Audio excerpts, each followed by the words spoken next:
ఎన్నడూ కూడా ఎవరు ఈ అద్భుతమైన పండుగను లష్కర్ బోనాలను ఉజ్జయిని మహంకాళి అమ్మవారి బోనాలను మరి రాష్ట్ర పండుగగా గుర్తించాలన్న డిమాండ్ను ఎవరు పట్టించుకోలేదు.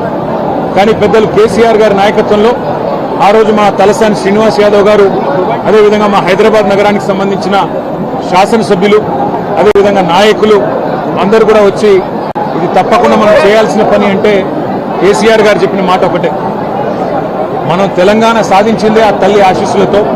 అందుకే ఆ తల్లికి ఒక బంగారు బోనం కూడా సమర్పిద్దాం రాష్ట్ర ప్రభుత్వం తరఫున.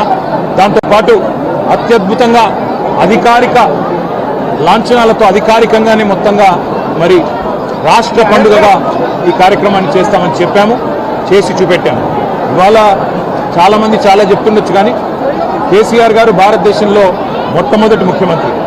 యాదాద్రి లక్ష్మీనరసింహస్వామి దేవాలయాన్ని 1800 కోట్ల రూపాయలతో రాష్ట్ర బడ్జెట్ నుండి డబ్బులు కేటాయించి అత్యద్భుతంగా నిర్మించిన నాయకుడు కేసీఆర్ గారు. అట్లాగే హైదరాబాద్లోని ప్రతి గుడికి మా శ్రీనివాస్ యాదవ్ గారి నేతృత్వంలో ఆ రోజు రాష్ట్ర ప్రభుత్వం నుండి 25 కోట్ల రూపాయలు విడుదల చేసి ప్రతి గుడిలో ఉండే ప్రతి ఉత్సవ కమిటీకి, ప్రతి ఆలయ కమిటీకి డబ్బులిచ్చి వారు ఎవరి దగ్గర చందా వసూలు చేసే అవసరం లేకుండా అద్భుతంగా ఆలయాల నిర్వహణ కానీ, పండుగల నిర్వహణ కానీ భక్తి ప్రపత్తులతో పూర్తి స్థాయి మరి ఒక దైవ సంకల్పంతో జరగాలన్న ప్రయత్నం చేసింది కేసీఆర్ గారు.